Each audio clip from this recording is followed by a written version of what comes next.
Welcome to My Expat Stories. Today we hear from a warehouse supervisor from Newcastle who fell in love with the limestone cliffs and emerald waters of Krabi. A charismatic couple showed him hidden lagoons, secret islands, and an investment opportunity that promised financial freedom. But behind the speedboats and professional paperwork was an elaborate performance that would cost him £23,000 and 9 years of careful saving. Here's his story. I'm Daniel. I'm 35, and I stood outside a massage parlour in Ao Nang staring at a space that used to be a tour agency. The tour agency where I'd signed a partnership agreement 3 months earlier, where I'd shaken hands with Wichai and Araya and believed I was becoming a business owner. Except now there was just a woman offering foot massages and asking if I wanted to come inside. My business partners were gone. Their phones were disconnected. And my £23,000 was somewhere in Thailand with two people who probably weren't even called Wichai and Araya. Let me tell you how it happened. I work as a warehouse supervisor for a logistics company in Newcastle. By October 2023, I'd been working there for nearly 9 years. The job paid reasonably well, but it was physically demanding and mentally draining. I managed a team of 15 people, dealt with constant delivery delays, and spent most of my days troubleshooting problems that shouldn't have existed in the first place. I was tired, and I desperately needed a break. I'd saved up £31,000 over those 9 years. Every overtime shift, every Christmas bonus, every tax refund. It was supposed to be for buying a house, but every time I looked at property prices in Newcastle, I realised I'd need twice that amount just for a decent deposit on a small flat. The money sat in my account. I kept thinking there had to be better ways to use it. Maybe starting a business. Maybe investing in something that could actually change my situation instead of just sitting there earning 1% interest. In late October, I booked 2 weeks off work and flew to Thailand. I'd never been to Asia before, but I'd seen countless photos of the islands and beaches. I wanted somewhere warm, somewhere beautiful, somewhere that felt like the complete opposite of my grey industrial life in Newcastle. I chose Krabi because it looked stunning and was supposed to be less touristy than Phuket. I arrived on a Wednesday morning.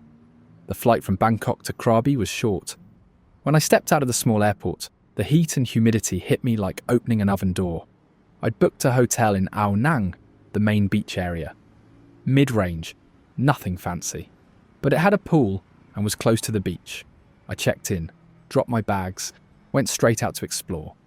Ao Nang was busier than I expected, but in a good way. The main street was lined with restaurants, massage shops, tour agencies, and souvenir stalls. The beach itself was beautiful. Long stretch of golden sand, clear blue water, and those famous limestone cliffs rising out of the sea in the distance like something from a movie. I walked along the beach, watching the long-tail boats bobbing in the shallow water, and I felt myself starting to relax for the first time in months. That evening, I ate dinner at a beachfront restaurant, ordered pad thai and a chang beer, watched the sunset. The sky turned orange and pink and purple. I thought to myself that this was exactly what I needed. No deadlines, no angry phone calls, no problems to solve. Just this moment. Just peace. The next morning, I decided to book a tour. There were dozens of tour agencies along the main street, all advertising island hopping trips, snorkeling, kayaking, visits to famous spots like Railay Beach and the Hong Islands. I walked into one of the agencies, small shop front with photos of pristine islands plastered across the walls. Behind the desk sat a Thai man in his late 30s, lean and tanned, short black hair, easy smile that reached his eyes. His name was Wichai. He greeted me in excellent English and asked what kind of tour I was looking for. I told him I wanted to see the islands, maybe do some snorkeling, visit places that weren't too crowded with tourists. He nodded knowingly, said he had the perfect option. He ran private tours with his own boat. Not the big group tours that crammed 40 people onto a speedboat like cattle. His tours were smaller, more personal. He could take me to islands that the big tour companies didn't even know about. I liked the sound of that immediately. I asked how much it'd cost. He said 3,500 baht for a full day. That worked out to about 80 quid.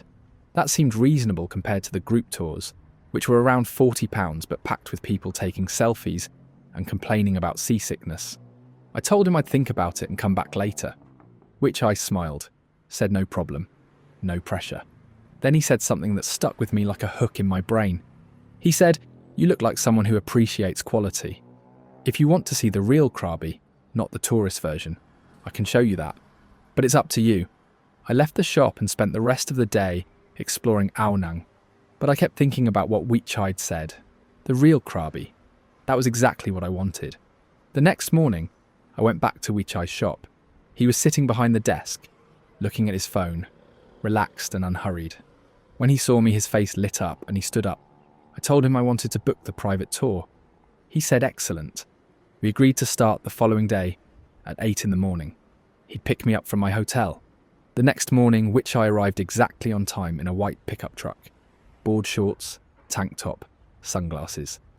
Looking every bit the professional tour operator. He greeted me warmly and we drove to a small pier about 10 minutes away. There, tied to a wooden dock, was a white speedboat. Not huge, but it looked well maintained and powerful. The engine gleamed in the morning sun. That's when I met Araya. She was standing on the dock. Thai woman. Maybe early 30s. Beautiful. Long dark hair pulled back in a ponytail. Wearing shorts and a loose white shirt. She was checking equipment on the boat. Wichai introduced her as his girlfriend and business partner. She smiled at me. Her English was excellent. Better than Wichai's, actually. She said she handled all the bookings and customer relations. Made sure everything ran smoothly. We loaded our things onto the boat and set off. The engine roared to life. We sped away from the shore, heading toward the cluster of islands in the distance, the wind in my face, the spray of seawater, the stunning views of limestone karsts rising from the ocean. It was incredible. Wichai steered the boat with one hand, completely at ease, pointing out landmarks, telling me stories about the area. Araya sat next to me, asking about my life in England, what I did for work, if I was travelling alone. She was friendly, easy to talk to, not pushy, just genuinely interested. Our first stop was a small island with a hidden lagoon. We anchored the boat and swam into a narrow passage between the rocks. Inside was a perfectly calm pool of turquoise water, surrounded by towering cliffs. There was absolutely no one else there. Wichai said this was one of their secret spots, a place the big tour boats couldn't reach because the entrance was too narrow. I felt like I'd discovered something truly special, like I was seeing something most tourists would never see. We spent the morning snorkeling, exploring caves, visiting 2 more small islands. Araya prepared lunch on the boat. Fresh grilled fish, rice, fruit. We ate while floating in the middle of the ocean, surrounded by nothing but water and limestone karsts. It was one of the best days I'd ever had. I felt alive in a way I hadn't felt in years. On the way back, Araya and I talked more. She asked what I did for work, and I told her about my job in Newcastle. She seemed genuinely interested. Asked if I enjoyed it. I was honest with her. I said the pay was decent, but I felt stuck. I'd been doing the same thing for 9 years. I couldn't see a way forward. I couldn't see myself doing this for another 20 years until retirement. I told her I had some savings and I often thought about starting my own business. But I didn't know what. I didn't have any skills beyond logistics and warehouses. Araya listened carefully, nodding. Then she said something that caught my attention. She said running a tour business in Krabi was one of the best opportunities in Thailand. The tourism industry was booming. Everyone wanted to see these islands, and there was constant demand for quality tours. She said she and Wichai had been running their business for 5 years. It had grown steadily every year, but they were limited by the number of boats they had. They could only take 1 group out per day, which meant they had to turn away customers during high season. She said it broke their hearts to turn away business. I asked why they didn't just buy another boat. Araya glanced at Wichai. He said they'd been thinking about it constantly. But boats were expensive. A good quality speedboat cost around 1.5 million baht, roughly £35,000. They had some savings, but not enough. Araya said if they had a partner, someone who could invest in a second boat, they could double the business overnight. Run 2 tours per day, hire another guide, split the profits equally. Real partners. I didn't say much at the time, but my mind was racing. This was exactly the kind of opportunity I'd been thinking about for years. A business in a growing market. Something hands-on and exciting. Something completely different from my life in Newcastle. Something that could actually generate real income instead of just sitting in a warehouse, watching my life tick away. And Wichai and Araya seemed like the real deal. They had the knowledge, the experience, the connections, the reputation. All they needed was capital. When we got back to shore, I thanked them for an incredible day. Araya said I was welcome anytime. She meant it. As I was leaving, she said, "If you're serious about doing something different with your life, think about what we said. We could build something great together. Something real." I went back to my hotel room and sat on the balcony, looking out at the ocean, watching the long-tail boats drift by. I couldn't stop thinking about it. What if I invested in a boat with them? What if I became a partner in their business? I could keep my job in Newcastle for now, come to Thailand a few times a year to check on things, collect my share of the profits. Or better yet, maybe I could eventually move to Krabi full-time and run the business myself. Wake up every morning with the sun on my face instead of the grey rain of Newcastle. The next morning, I sent Araya a message. I told her I was very interested in discussing the business opportunity further. She replied within minutes, suggested we meet for dinner that evening. She said she and Wichai wanted to show me the numbers, explain exactly how the partnership would work. She said they didn't do business casually. They did it professionally. I agreed. We met at a restaurant near the beach. Nice place. Comfortable. Araya arrived with Wichai. She had a folder full of papers. She ordered us all food and drinks, then opened the folder and started explaining their business model. She showed me receipts from previous tours, bank statements showing deposits from customers, a detailed breakdown of their monthly income and expenses. Everything looked legitimate and professional. Numbers, dates, stamps, everything. She explained that during high season, which ran from November to April, they could easily fill 2 tours per day. Each tour could take up to 8 people at 3,500 baht per person. That was 28,000 baht per tour, 56,000 baht per day if they ran 2 tours. After fuel costs, staff wages and maintenance, the profit was around 35,000 baht per day. Split between partners, that was 17,500 baht each, roughly £400 per day. I did the math in my head, trying to stay calm. If the high season ran for 6 months, that was 180 days. Even if they only operated 5 days per week, that was still massive income. Araya said during low season the business slowed down, but there were still enough tourists to make it worthwhile. She estimated that over a full year, each partner could make around £50,000 in profit. That was more than I earned in my warehouse job, and I wouldn't have to do anything except invest the capital up front. I asked how much they needed for the second boat. Wichai said a good quality speedboat would cost 1.5 million baht. They'd already saved 500,000 baht from their profits, so they needed another 1 million baht, about £23,000. Araya said if I could provide that amount, we'd be equal partners. Split everything 3 ways. She and Wichai would handle all the operations, the bookings, the tours, the staff. I just need to provide the investment and then collect my share of the profits each month. Simple, clean, professional. It sounded almost too good to be true, but I kept reminding myself that this was a real business. I'd been on the tour myself. I'd seen the boat, experienced the quality of service firsthand. Wichai and Araya weren't some random people I'd met in a bar. They were legitimate business people with an established operation. The only question was whether I was willing to take the risk. I told them I needed a few days to think about it. Araya said that was completely fine. No pressure at all. But then she mentioned something that created urgency in my mind. She said they had another potential investor, a German guy who'd been coming to Krabi for years, who was also interested in the same partnership. She said they wanted to give me the first opportunity because we'd built a good rapport, because she felt we could work well together. But if I wasn't ready to commit, they'd need to move forward with the other person. She said the high season was starting in 2 weeks. Every week they delayed was lost income.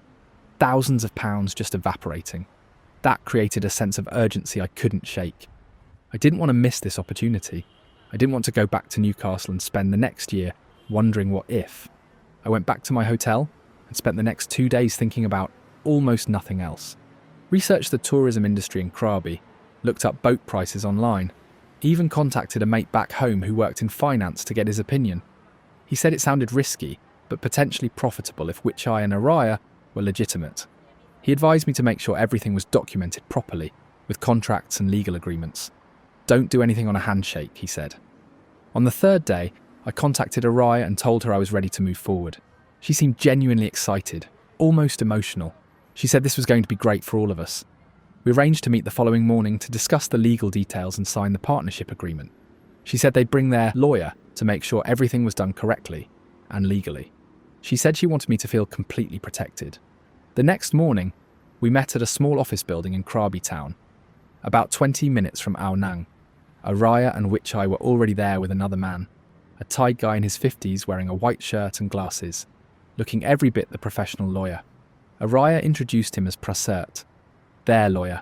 Prasert spoke reasonable English and shook my hand formally. He had printed documents laid out on the table, all looking official, with logos and stamps. Prasert explained that Thai business law required certain procedures for foreign investment in local businesses. He said the easiest way to structure the partnership was for me to provide the capital as a loan to their company. In return, I'd receive a third of the net profits each month.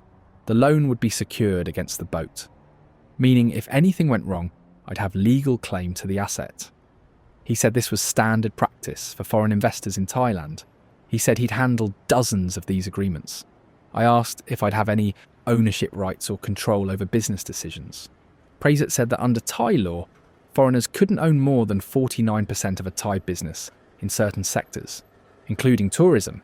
He said the profit-sharing agreement was the most straightforward and legally compliant way to structure the partnership. Araya added that she valued my input and would always consult me on major decisions.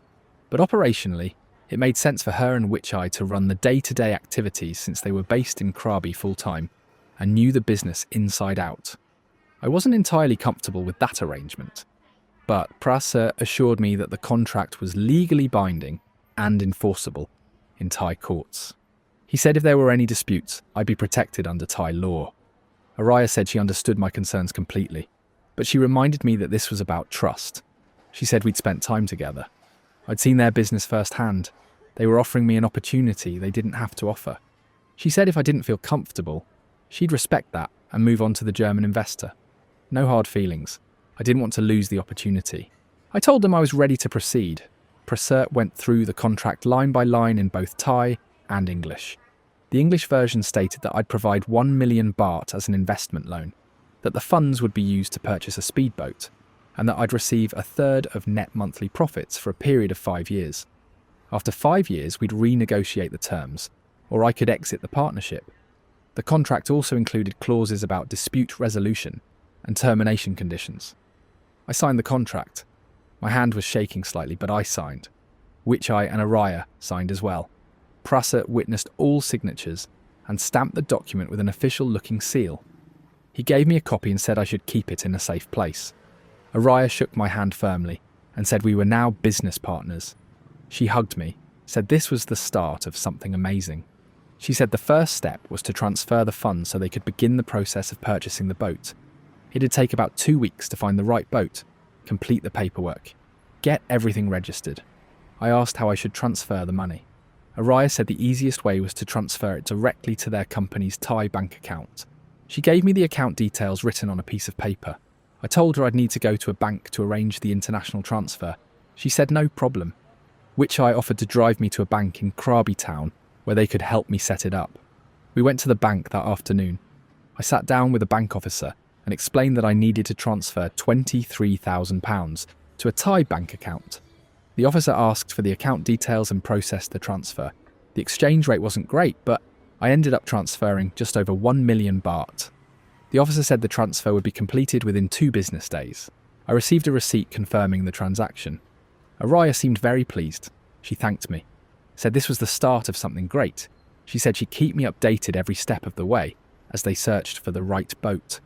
She also said that in the meantime, I should enjoy the rest of my holiday.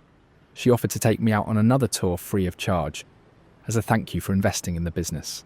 I accepted. We agreed to go out again in 2 days. Those 2 days felt surreal. I'd just invested nearly all my savings into a business in Thailand with people I'd only known for a week. Part of me felt excited and optimistic, like I'd finally done something bold with my life. Another part of me felt anxious and wondered if I'd made a huge mistake. I tried to push those doubts aside and focus on the potential. If this worked out, it could change everything.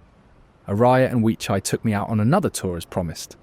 This time we visited different islands, and they introduced me to a few other tour operators they knew. They told them I was their new business partner. People congratulated me, shook my hand, welcomed me to the community. It felt real. It felt like I'd made the right decision. Araya and Wichai were well connected, respected in the community, clearly knew what they were doing. On my last day in Krabi, the three of us met for lunch at a beachfront restaurant. Araya said the money arrived in their account. They'd already started looking at boats. She said they'd found 2 potential options and would be inspecting them over the next week. She promised to send me photos and updates constantly.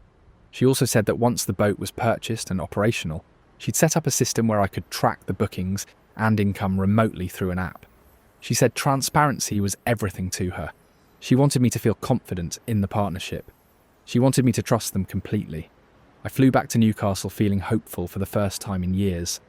I'd taken a risk, but it felt like a calculated one. I returned to my warehouse job, but now I had something else to think about. Something that could lead to financial freedom and a life beyond the grey monotony of Newcastle. I checked my phone constantly, waiting for updates from Araya. A week after I returned home, Araya sent me a message with photos of a white speedboat. She said this was the one they wanted to buy. It was in excellent condition. Low engine hours. The owner was selling it for 1.4 million baht. She said they'd used the 1 million baht I'd provided, plus some of their own savings, to complete the purchase. She asked if I approved. I looked at the photos. The boat looked great. Beautiful, actually. I told her to go ahead. 2 days later, Araya sent me another message saying the purchase was complete. She sent photos of herself and Wichai standing next to the boat with the previous owner, all of them smiling.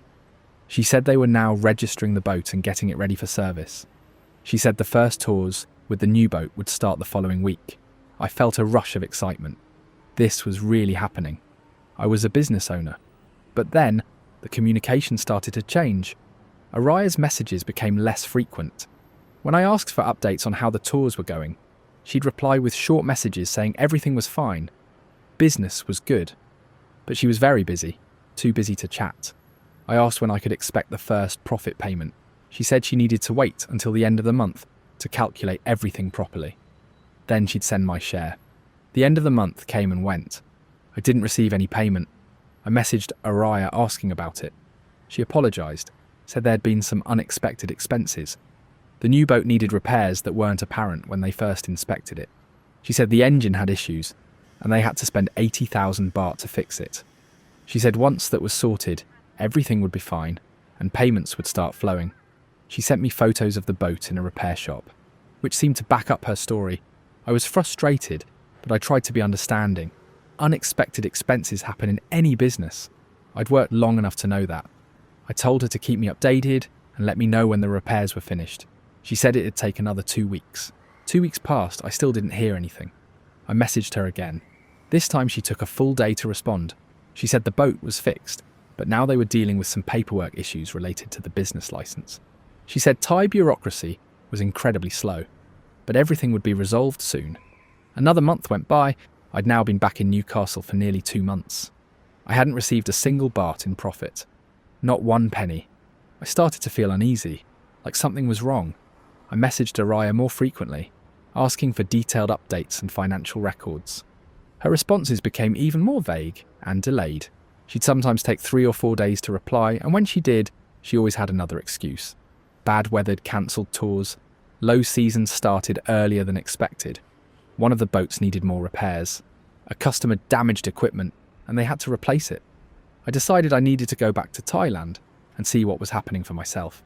I couldn't just sit in Newcastle wondering if I'd been scammed. The not knowing was eating me alive. I booked a flight for early January, about 3 months after my initial visit. I didn't tell Araya I was coming.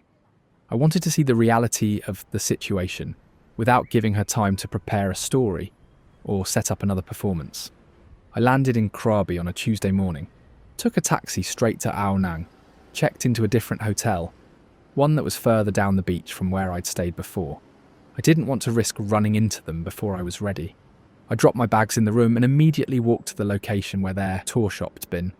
When I arrived at the address, my stomach dropped. The shop was gone, completely gone. The space was now occupied by a massage parlour with purple neon signs. I stood there staring at it, trying to make sense of what I was seeing, my brain refusing to process it. I walked inside and asked the woman working there if she knew what had happened to the tour company that used to be there. She said in broken English that she didn't know. She'd only been renting the space for 2 months. She didn't know who was there before. She asked if I wanted a massage. I felt panic rising in my chest like water filling my lungs. I pulled out my phone and tried calling Araya. The number rang, but no one answered. I tried again. Same result. Just ringing into emptiness. I sent her a message saying I was in Krabi and needed to speak with her urgently. No response. Not even the blue check marks showing she'd read it. I walked up and down the main street, looking into every tour agency, hoping to see her or Witch Eye. Nothing. I asked at other tour agencies if they knew Araya or Witch Eye. Some people said the names sounded familiar, but they couldn't place them. Others said they'd never heard of them. I went to the pier where we'd departed for the boat tours. I asked around, showing people photos of Araya and Witch Eye that I had on my phone. A few people recognised them vaguely, but no one had seen them recently. One man, an older Thai guy who operated a longtail boat, said he remembered them. He said they used to run tours but hadn't been around for at least a month, maybe 2. He said he thought they'd moved to Phuket or maybe Bangkok. He wasn't sure. He shrugged like it was no big deal. I felt physically sick. My hands were shaking. I'd been scammed. All the signs were there now. So obvious in hindsight, it hurt. The urgency to close the deal, the other investor who supposedly existed, the lawyer who may or may not have been real, the vague excuses and delayed responses. I'd ignored every red flag because I wanted so badly to believe that this opportunity was real. I went back to my hotel and sat on the bed, trying to figure out what to do next. I still had the contract that Prasert had given me. I pulled it out of my bag and read through it again. The contract listed an address for their business. I decided to go there and see if I could find anything. Any clue, any trail. I took a taxi to Krabi town and found the address. It was a small office building, older, a bit run down. But when I went to the unit number listed on the contract, it was empty. Completely empty. No furniture, no signs. Nothing but dust and a few dead insects on the floor. The building manager told me that unit had been vacant for over a year. Nobody had rented it. I asked if he knew anyone named Araya or Witch Eye, if there'd been a tour company operating from that address. He said no. He'd never heard of them. I showed him the contract. He looked at it and shook his head. He said the stamp on the document didn't look like any official Thai business stamp he'd seen before. It looked fake. He suggested I go to the police.